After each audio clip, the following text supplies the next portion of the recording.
51 പേരാണ് മൊഴി നൽകിയിരിക്കുന്നത്. ഹേമ കമ്മിറ്റി റിപ്പോർട്ടിൽ പലതരത്തിലുള്ള ഇടനിലക്കാർ സെറ്റുകളിലുണ്ട് എന്ന് മൊഴി നൽകിയവരുണ്ട്. മേഖലയിൽ അടിമുടി സ്ത്രീവിരുദ്ധതയുണ്ട്. നടിമാരുടെ മുറിയുടെ വാതിലിൽ മുട്ടുന്നത് പതിവാണ്. ICCകൾ പേരിന് മാത്രമാണ്, നടികൾ മാത്രമല്ല, രക്ഷിതാക്കളും ബന്ധുക്കളും വരെ വഴങ്ങേണ്ടി വരുന്നുവെന്നും മൊഴി നൽകിയവരുണ്ട്. പേടിയോടെയാണ് നടിമാർ മൊഴി നൽകിയത്. വെളിപ്പെടുത്തലുകൾ കേട്ട് ഞെട്ടിയെന്നാണ് കമ്മിറ്റിയും പറയുന്നത്. വഴങ്ങാത്തവരെ പ്രശ്നക്കാരെന്ന് പറഞ്ഞ് ഒഴിവാക്കുകയാണ്.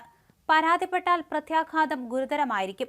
അവസരം നഷ്ടപ്പെടുന്നതിനൊപ്പം വ്യക്തിഹത്യയും ഉണ്ടാകും.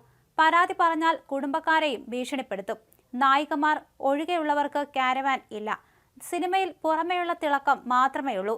റിപ്പോർട്ടിലെ 55-56 പേജുകളിലാണ് നടുക്കുന്ന വിവരങ്ങളുള്ളത്. വഴങ്ങാത്തവരെ പ്രശ്നക്കാരായി മുദ്രകുത്തും.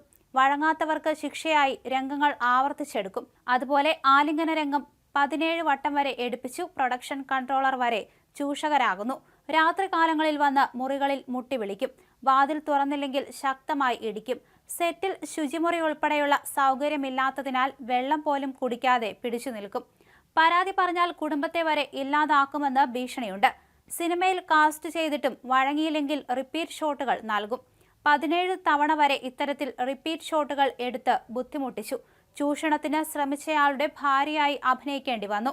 മലയാള സിനിമയിൽ തമ്പ്രാൻ വാഴ്ച നടക്കുന്നു. എന്തായാലും തിളക്കമുള്ള നക്ഷത്രങ്ങളും സുന്ദരചന്ദ്രനുമുള്ള ദുരൂഹതകളുടെ ആകാശം വാസ്തവത്തിൽ അങ്ങനെയല്ലെന്ന് പഠനങ്ങളിൽ തെളിഞ്ഞിട്ടുണ്ട്. നക്ഷത്രങ്ങൾക്ക് തിളക്കമോ ചന്ദ്രന് അത്രയേറെ സൗന്ദര്യമോ ഇല്ല എന്നാണ് ഇതുകൊണ്ട് തന്നെ ഹേമ കമ്മിറ്റി റിപ്പോർട്ടിലൂടെ പുറത്തുവിടുന്നത്. സിനിമയിൽ വനിതകൾ നേരിടുന്ന പ്രശ്നങ്ങളെക്കുറിച്ചുള്ള ഹേമ കമ്മിറ്റി റിപ്പോർട്ട് ഇങ്ങനെ തുടങ്ങുന്നു.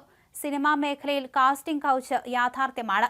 ഒറ്റയ്ക്ക് ഹോട്ടൽ മുറിയിൽ കഴിയാൻ സ്ത്രീകൾക്ക് ഭയമാണെന്നാണ് നടിമാരുടെ മൊഴി. പല രാത്രികളിലും സിനിമയിലെ തന്നെ പുരുഷന്മാർ നിരന്തരം വാതിലിൽ ശക്തിയായി ഇടിക്കാറുണ്ട്. വാതിൽ തകർത്ത് ഇവർ അകത്തേക്ക് കയറുമെന്ന് ഭയപ്പെടുത്തുന്ന അവസരങ്ങളുണ്ടായി.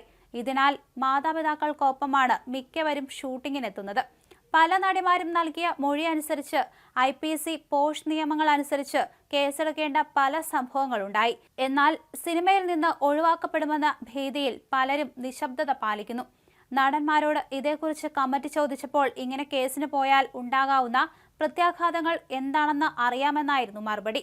കേസിന് പോവുകയാണെങ്കിൽ പ്രശസ്തരായതിനാൽ സൈബർ ആക്രമണം പോലുള്ള ഉപദ്രവങ്ങൾ ഉണ്ടാകുമെന്ന് നടിമാർ ഭയക്കുന്നു. കോടതിയെയോ പോലീസിനെയോ സമീപിച്ചാൽ ജീവന് തന്നെ ഭീഷണി ഉണ്ടായേക്കാമെന്ന് നടിമാർ ഭയക്കുന്നു. ടോയ്ലറ്റിൽ പോകാൻ സാധിക്കാതെ മണിക്കൂറുകളോളം സെറ്റിൽ തുടരേണ്ടി വരാറുണ്ടെന്ന് റിപ്പോർട്ടിൽ പറയുന്നു. അതുകൊണ്ട് തന്നെ പലതരത്തിലുള്ള അസുഖങ്ങളും ഉണ്ടാകുന്നുണ്ട്. പലപ്പോഴും പ്രൊഡക്ഷൻ യൂണിറ്റിൽ ഉള്ളവർ ശുചിമുറി ഉപയോഗിക്കാൻ പോലും അനുവദിക്കാറില്ല എന്നും റിപ്പോർട്ടിൽ പറയുന്നു.